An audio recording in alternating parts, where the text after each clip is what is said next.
खुटवटनगर येथे घटसर्प आणि धनुर्वात याचे लसीकरण शिबिर आयोजित करण्यात आले होते.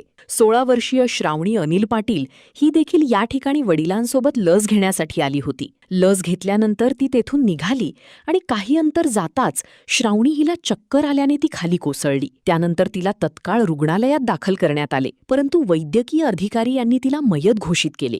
घटनेची माहिती मिळताच तिच्या नातेवाईकांनी रुग्णालय परिसरात एकच गर्दी केली होती. शवविच्छेदन अहवालानंतर श्रावणी हिच्या मृत्यूचे खरे कारण समोर येणार आहे. मात्र श्रावणी हिच्या मृत्यूला एकमेव कारण हे लसीकरणच आहे.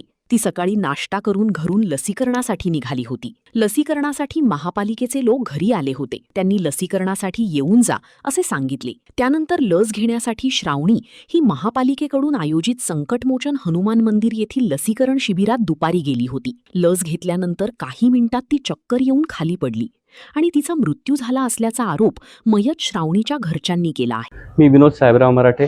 काल 24 तारखेला जी दुर्दैवी घटना झाली, श्रावणी अनिल पाटील जिचा मृत्यू झाला, तो एकमेव कारण त्याचं लसीकरण होतं. कारण की सकाळी ती उठल्यानंतर तिने नाश्ता केला, तिच्या आईला, वडिलांना आणि भावाला दिला, स्वतः पण खाल्ला. असंही नव्हतं ती उपाशीपोटी गेली होती. लसीकरणाचे लोक घरी आले होते आणि त्यांनी सांगितलं लसीकरण चालू आहे, तुम्ही येऊन जा.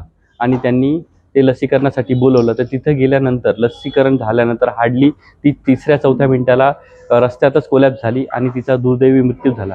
त्या लसीकरणाचा काय इम्पॅक्ट झाला बॉडीवर, तिचं लसीकरणाची एक्सपायरी डेट संपलेली होती का, मग तिचं ते देताना काही चूक झाली, हे पूर्ण चौकशी व्हावी. याच्या आधी पण नगरपालिकेच्या अधिकाऱ्यांनी बऱ्याच गोष्टी लपवायचा प्रयत्न केला. काल संध्याकाळी त्यांनी सांगितलं आम्हाला की ही पहिलीच केस आहे, परंतु असं नसून याच्या आधी ऑलरेडी 2 केसेस झालेल्या आहे आणि ही 3री केस होती माझ्या भाचीची, जे लसीकरणामुळे तिचा मृत्यू झाला. तर याच्यात NMCच्या कमिशनरने, CP साहेबांनी आणि अंबड पोलीस स्टेशननी सखोल चौकशी व्हावी आणि जो कोणी याच्यात निर्दोष असेल त्याच्यावर कठोर कारवाई करण्यात यावी. मग ती कंपनी असेल, लसीकरणावाली किंवा देणारे जे व्यक्ती होते त्यांना ट्रेनिंग होतं नव्हतं हे सगळी जांच व्हावी. आणि लसीकरणामुळे तिच्या शरीरावर जो परिणाम झाला मृत्यूनंतरही तो दिसून येत होता.